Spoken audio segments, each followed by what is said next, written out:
In the mid-70s, disco music was at the peak of popularity. Donna Summer and GEES kept reaping successes on the radios, and almost all artists began to incorporate sounds of the style into their music.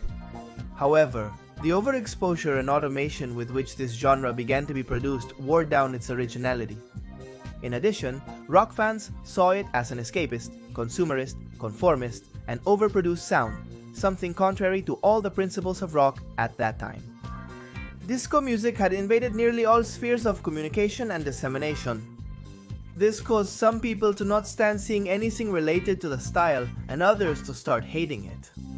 As a result, Steve Dahl, a shock jock, announcer, and rocker, emerged as the leader of the anti-disco movement. From his radio program, he mocked the genre and over time managed to have many followers who shared his way of thinking. He even went so far as to incite his listeners to commit some acts of vandalism against this music. At first they were naive issues, but then they escalated. Ultimately, he planned a promo event that spiraled out of control. But let's not get ahead of ourselves. Was disco music really a hermetic genre, or did it promote diversity? Is it true that even Disney released an album with disco music? Is it true that even Pink Floyd experimented with disco music? Well, answering these questions is going to take us to July 12, 1979. The day disco music died.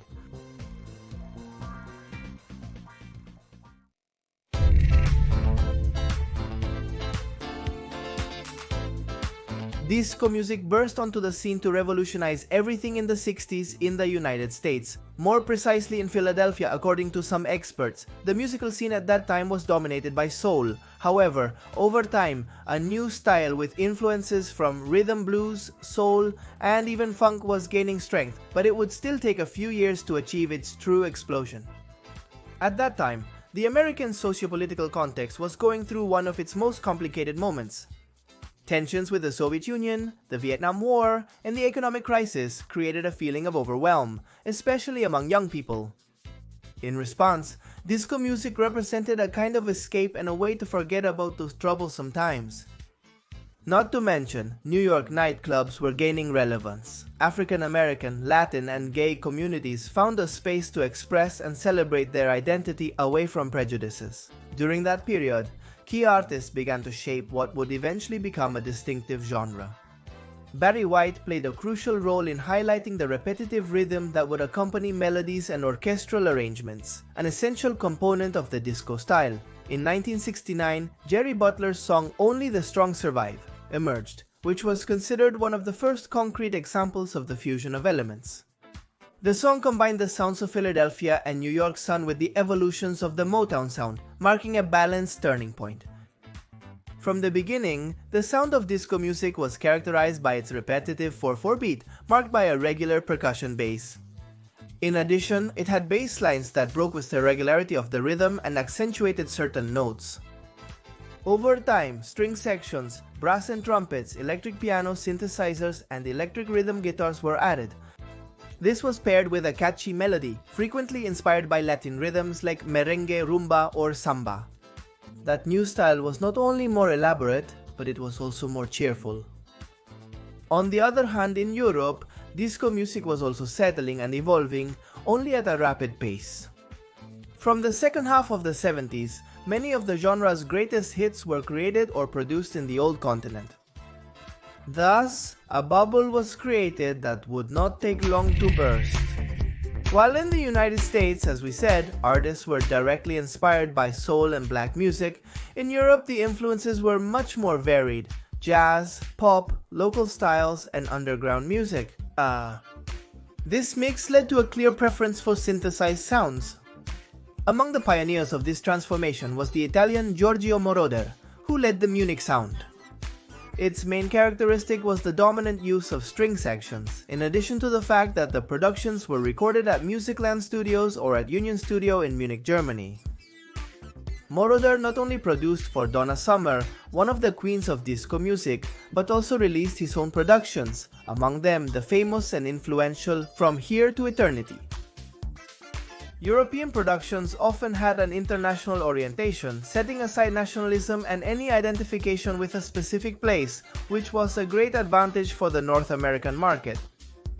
By the end of the 1970s, the major cities in the United States hosted a large number of discos. Disc jockeys became the masters of ceremonies, mixing hits of the genre in iconic nightclubs like Studio 54 in Manhattan, a place that became synonymous with the disco era and attracted celebrities from all corners of the world. Personalities like Andy Warhol, Diana Ross, Mick Jagger, Liza Minnelli, even Salvador Dali himself attended its opening in 1977. This obviously filled the place with prestige and soon made it a must-stop for celebrities and the public who wanted to enjoy the night and dance.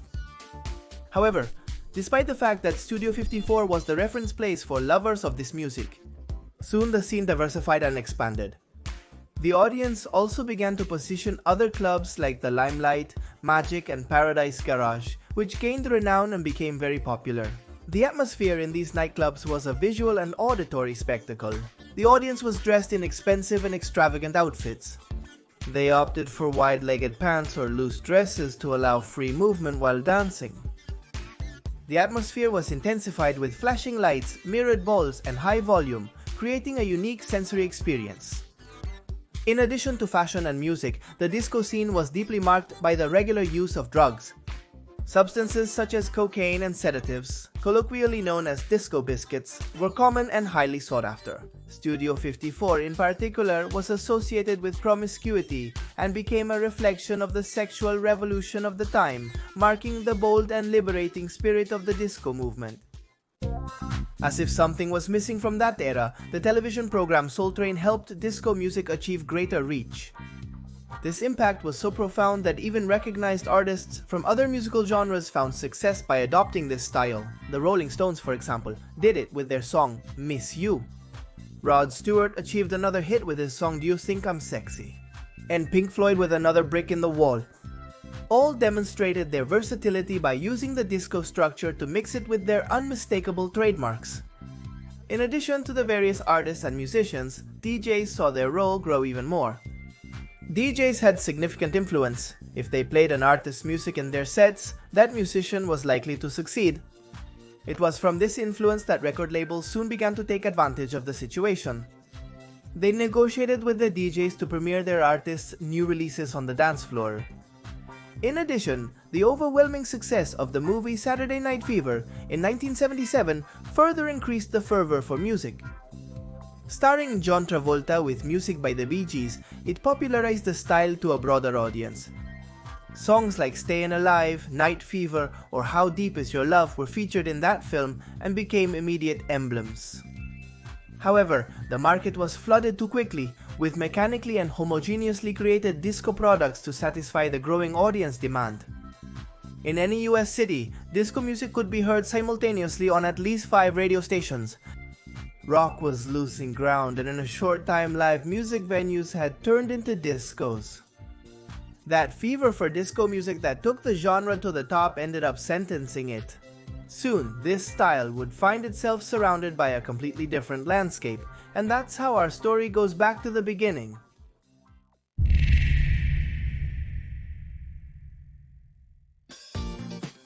Over time, critics started calling this style overly artificial. Some media outlets often highlighted the connections of disco music with gay culture, which further intensified the rejection of the conservative public of that time. Among the most targeted was the band Village People. The group was known for its outlandish lyrics full of double entendre. In addition, their flashy outfits referenced the homosexual stereotypes of the time. All of this was used against them, and thus more and more fans of other musical genres who saw disco music as something that should already end were added.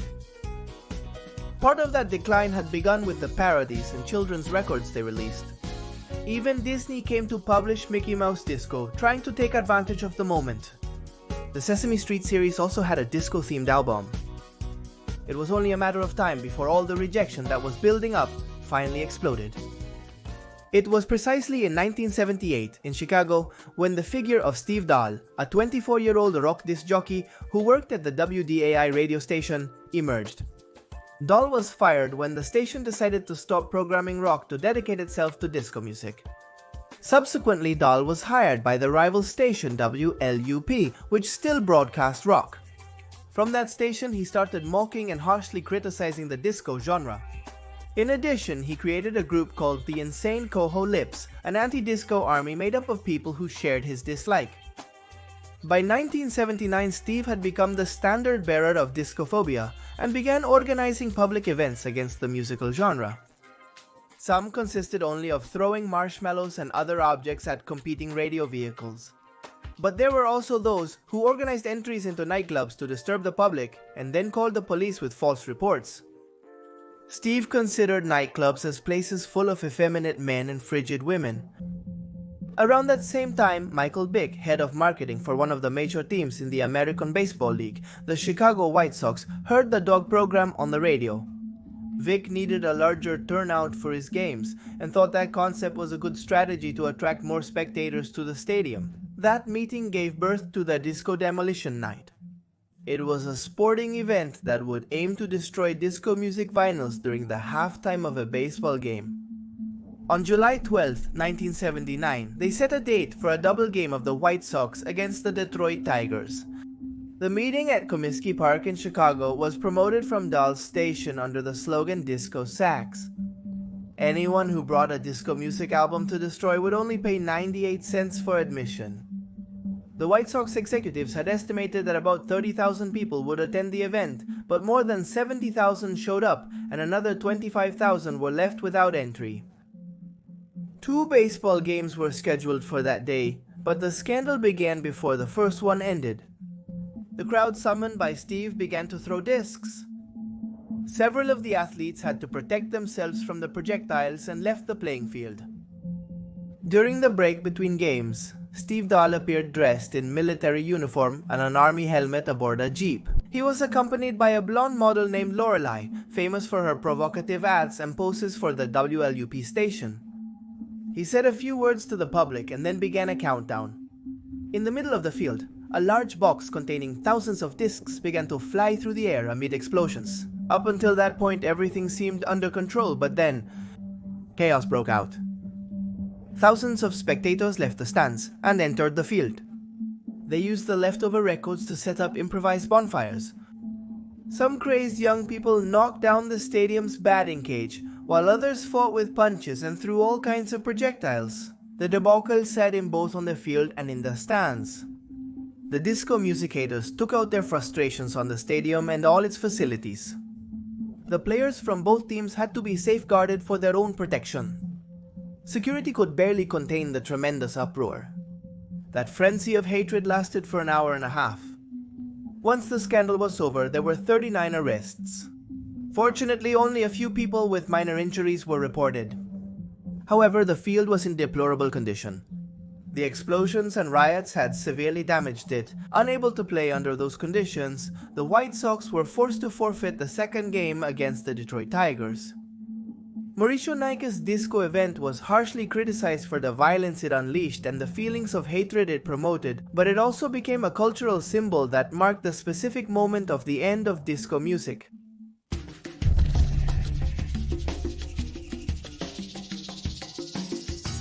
Despite that infamous event, disco music had not completely disappeared. However, its popularity quickly decreased and gave way to new genres such as punk rock, new wave, and later electronic music. One of the reasons experts identify for the rejection of disco music lies in its own roots. The increasingly conservative American public looked down on a genre in which minorities had great visibility. Nicky Siano, Studio 54's resident DJ, called this reaction anti-gay, anti-woman, and anti-black. The decline coincided with the first recorded acquired immune deficiency syndrome victims.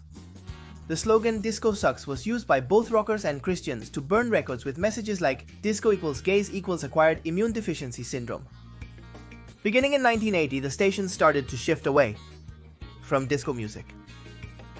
After Disco Demolition Night, Steve Dahl continued his career in radio, exploring humor and satire. Over the following decades, he worked at various radio stations in Chicago and pioneered the freestyle morning show format, which combined music, comedy, and commentary on pop culture and politics.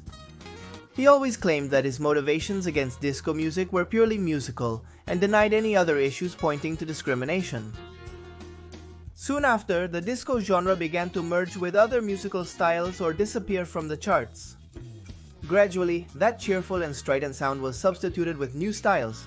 Producers like Giorgio Moroder in Europe and Larry Laban in the United States played with loops and powerful bass to boost house music, which gained more importance, along with new wave, hip-hop, and electro. However, what seemed to be the end was just a small break for a revival to happen years later.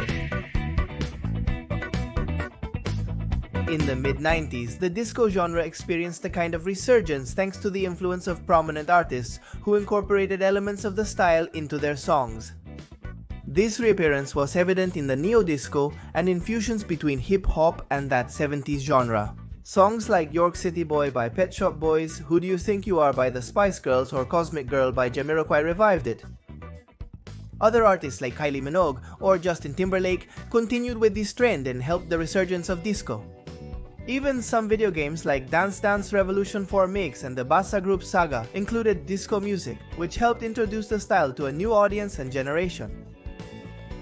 In 2013, disco music made a comeback with songs that revived its style and features. The album Random Access Memories by Daft Punk is a clear example of this. Then in 2020, the rock band Foo Fighters launched a project called GEES, paying tribute to the legendary disco music band and in which they performed several covers of their songs. While the golden years of disco music are in the past, these days there are still emerging compositions of the style and many revisions of great classics. This phenomenon not only demonstrates the adaptability and permanence of the genre, but also the great impact it caused. Its legacy transcends time and manifests as a phenomenon that continues to vibrate in contemporary culture,